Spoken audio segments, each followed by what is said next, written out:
Over the years on this YouTube channel, I have made many videos about budgeting and cheaper cars. And given that there's a cost of living crisis at the moment, you can't exactly go out and buy your dream car as easily as you might have been able to before. And for learners, it's even harder, especially with insurance. So today I want to talk about some cars that you could buy on a £1,000 budget that will be absolutely perfect for you to learn and drive as your first car. And sorry, there aren't any courses.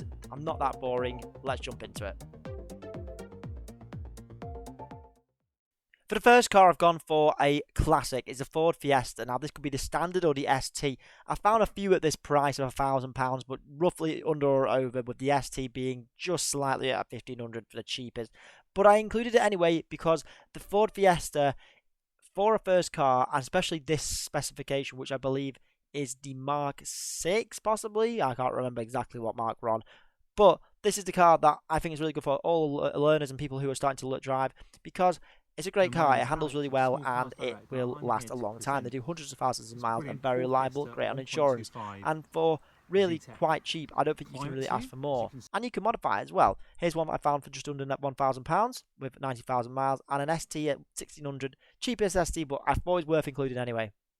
The second car I've chosen is a Renault Twingo from 2009. Now, this Renault Twingo is a car you don't really get to see often very much, and I don't know why. It seems like a perfect first car and for very cheap, and they were really cheap to make and really great cars to drive around in. They did the facelift version, as you can see here, which I don't like as much, and you can get the sort of the pre-2008 version, which I preferred, which is definitely a lot better, but it's really well equipped. It has, a lot of them have a lot of low miles because either older people drove them or people that used them for maybe dailies but didn't use them as much.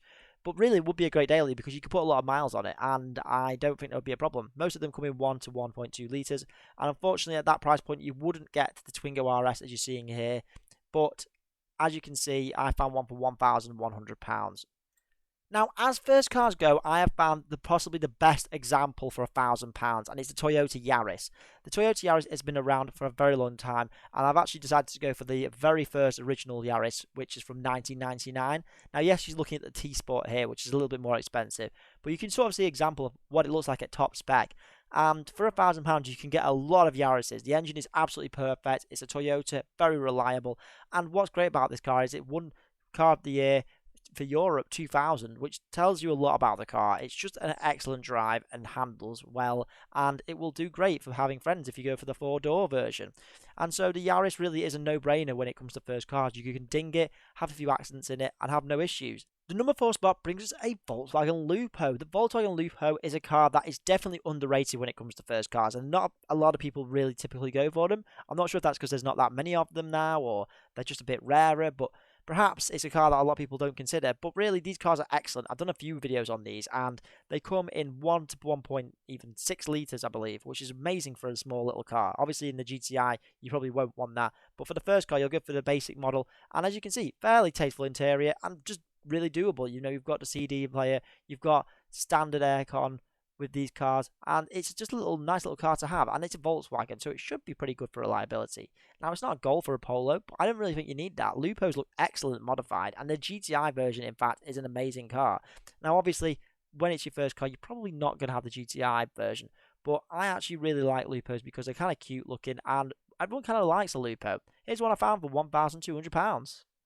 Now, bear with me on this one because I think I found a really good first car. It's the Fiat Panda, not the original, but the Mark II, I believe. And this is a car that is definitely, again, overlooked as a first car, much like the Lupo. The Panda is really practical when it comes to having friends, and it's quite tall if you've got some tall friends. Now, the only problem with that is there's not much leg space, but headroom is perfect. So if you've got small legs and a big head, it's great. Here's the original, and it kind of took inspiration from that. And not only is it an amazing car, Michael Schumacher loves it. He drives around in a Panda, or used to a lot at the time, and not forgetting an excellent off-roading car. Yes, they made the 4x4 version, but the Panda off-road in general is probably a really good car, as you can see. And it's well equipped, it's easy to drive, and surprisingly for Fiat, it's actually not too bad for its reliability in terms of engine and performance. I actually found one for less than £1,000, which is excellent for 87,000 miles. Finally on the list, it's another Japanese car. You better know it's the Suzuki Swift, and I've gone for officially the second generation, really, but the Swift from 2004, and this car was produced pretty much all over the world. So right off the bat, you know there's going to be parts everywhere, and reliability for Suzuki's being Japanese and it's a Suzuki, is excellent. So obviously you're seeing a newer version here, but the versions that I wanted to show you are fairly cheap on Auto Trader and other markets. I obviously would suggest going for the original Suzuki Swift from 2004 because that was the cheapest and really the most reliable. Not many people really want to drive them, but excellent for a first car because they actually look pretty good and they're a little bit different. And I think when I always like to talk about modifications, you could do some on this car. Hope you've enjoyed the video.